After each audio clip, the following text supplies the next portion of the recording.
Comment traite-t-on les vies?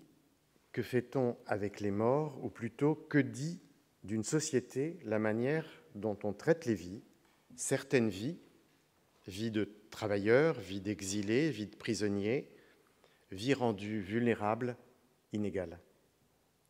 Et que révèle de ces valeurs la façon dont meurent certains de ces travailleurs, de ces exilés ou de ces prisonniers,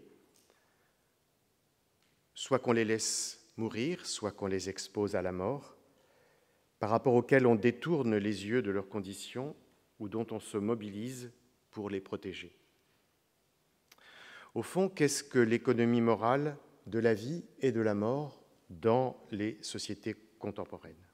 Telle est la question que pose ce colloque, question à laquelle chacun des intervenants et chacune des intervenantes s'efforce d'apporter des éléments de réponse.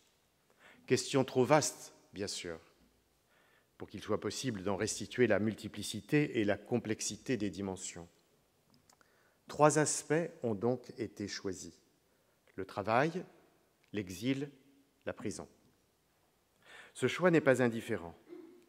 Il vise à éclairer des lieux où la précarité des vies est rendue invisible, où la douleur des morts s'avère indicible. Que sait-on des 50 000 vies altérées par les maladies professionnelles et des 700 vies perdues par accident du travail chaque année, hormis les 2 ou 3 en moyenne qui sont celles de policiers morts en service que déplorent pendant des jours les médias et le gouvernement?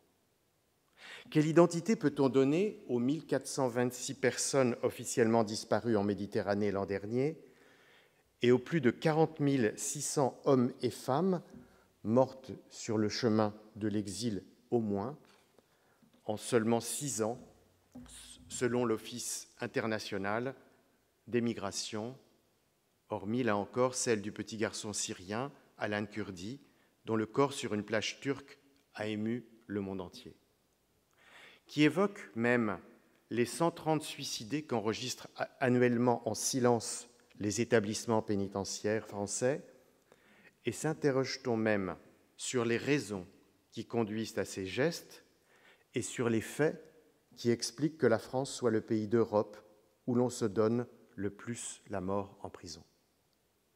D'où le titre de cette rencontre, « Vies invisibles, morts indicibles ». Le colloque vient conclure une année de la chaire de santé publique du Collège de France à laquelle j'ai été élu. Elle avait commencé par une leçon inaugurale intitulée « L'inégalité des vies ».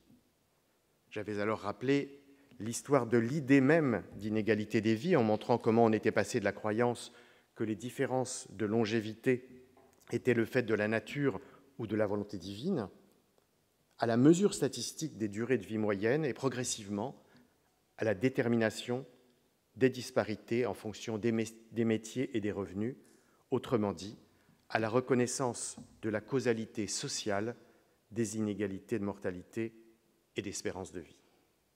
J'avais ensuite discuté la contradiction majeure s'exprimant dans l'affirmation éthique de la vie comme bien suprême dans les sociétés contemporaines et la réalité des différences, notamment dans l'évaluation économique des vies en matière d'assurance privée comme de politique publique.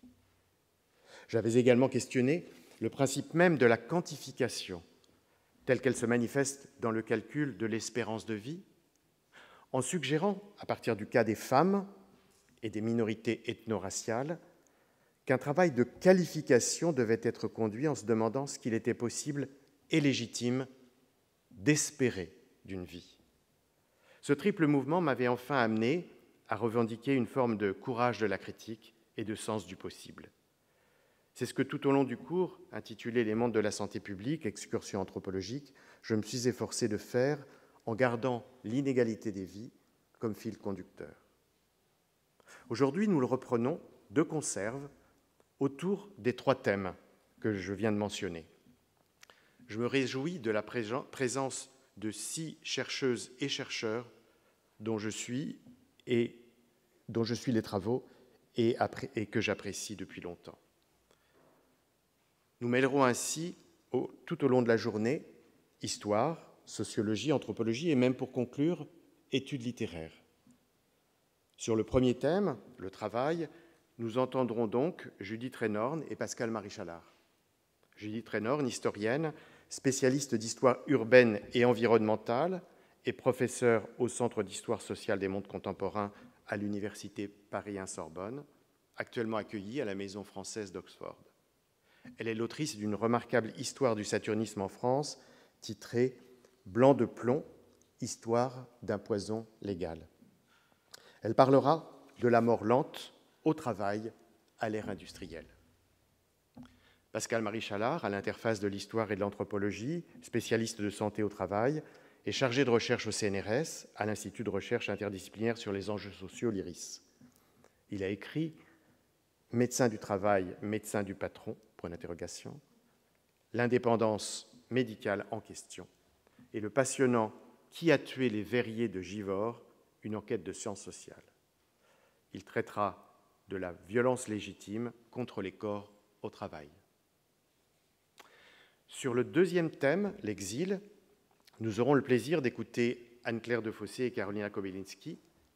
Anne-Claire Defossé, sociologue et chercheuse dans l'école de sciences sociales de l'Institute for Advanced Study de Princeton, où elle travaille notamment sur les relations entre genre, classe et politique dans les démocraties contemporaines, mais aussi sur les migrations entre la France et l'Italie. Sa présentation a pour titre « Dans les Alpes, à la frontière, des vies sont exposées, des vies sont secourues ». Karolina Kobylinski, anthropologue, est chargée de recherche au CNRS, membre du laboratoire d'ethnologie et de sociologie comparative. Elle est médaille de bronze du CNRS pour ses travaux sur les demandeurs d'asile et sur les décès de personnes exilées. Elle a coécrit « Juger, réprimer, accompagner », essai sur la morale de l'État, et son intervention aujourd'hui est intitulée « Vivre avec les morts des frontières de l'Europe ». Le troisième et dernier thème de la journée, cet après-midi, concernera la prison, avec Yasmine Bouaga et moi-même. Yasmine Bouaga, sociologue et politiste, est chargée de recherche au CNRS dans le laboratoire Triangle à l'École normale supérieure de Lyon. Elle travaille sur la prison et sur les migrations. Elle est l'autrice de « Humaniser la peine », enquête en maison d'arrêt. Elle a également écrit un album dessiné, Les Nouvelles de la jungle de Calais. Fait inhabituel, elle est aussi maire du 1er arrondissement de Lyon. Je contribuerai également à cette section. En conclusion de la journée, nous sommes très heureux d'accueillir Marielle Massé, spécialiste de littérature, directrice d'études à l'École des hautes études en sciences sociales et chercheuse au Centre de recherche sur les arts et le langage. Elle a notamment écrit « Façon de lire, manière d'être »,« Style, critique de nos formes de vie », et peut-être plus explicitement encore, en lien avec le thème de notre journée, « Sidéré, considéré, migrants en France 2017 ».